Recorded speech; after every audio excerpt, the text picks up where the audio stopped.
If your iPhone battery dies too fast, there is a big chance you are doing at least one of these things wrong.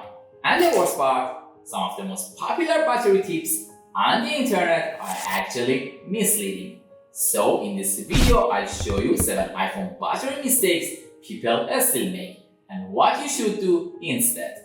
Mistake number 1. Charging to 100% is always bad. A lot of people think charging your iPhone to 100% is always harmful. That's not completely true. If you do it sometimes, it's not a disaster. The real problem is keeping your phone at full charge and high heat all the time. So charging to 100% is not automatically bad, but heat is the real enemy. If you want to be more careful, using a charge limit like 80% can help, especially if you keep your phone for years. Number 2. Closing apps saves battery.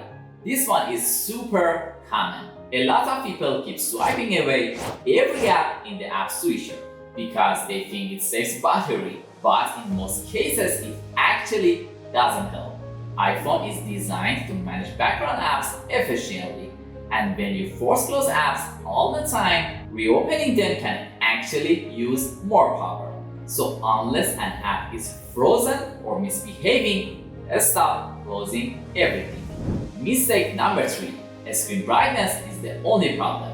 Yes, high brightness does use battery, but a lot of people blame brightness for everything and ignore other settings that matter more. Things like background activity, location access, poor signal, and unnecessary features can drain battery too. So if your battery feels weak, don't just lower brightness and expect magic. You need to look at the full picture. Number 4. Background app refresh is always terrible.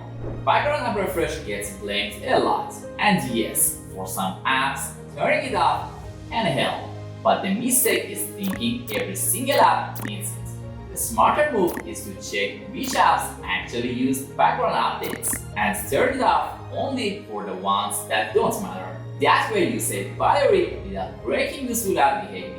Mistake number 5. Low power mode is only for emergencies. Some people only use low power mode when their battery is almost dead. But honestly, it can be useful much earlier than that. If you know you'll be out for a long day, turning it on sooner can help your phone last longer. It reduces some background activity, so it's practical too, not just an emergency button. Let's go for the next one. Bad signal doesn't affect battery much.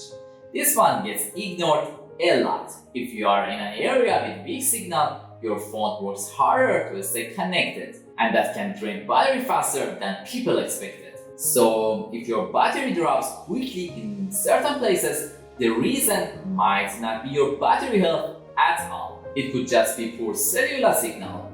And the last one, battery health tells the whole story. Battery health is useful, but it doesn't tell the full story by itself. Some people panic the second they see it drop below 100%. But battery performance depends on more than one number.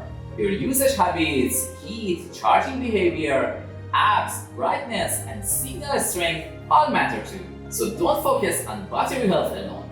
Look at how you actually use your phone. So the biggest battery mistakes are charging needs, constantly closing apps, blaming brightness for everything, misusing background app refresh, ignoring low power mode, forgetting signal strength, and obsessing over battery health alone.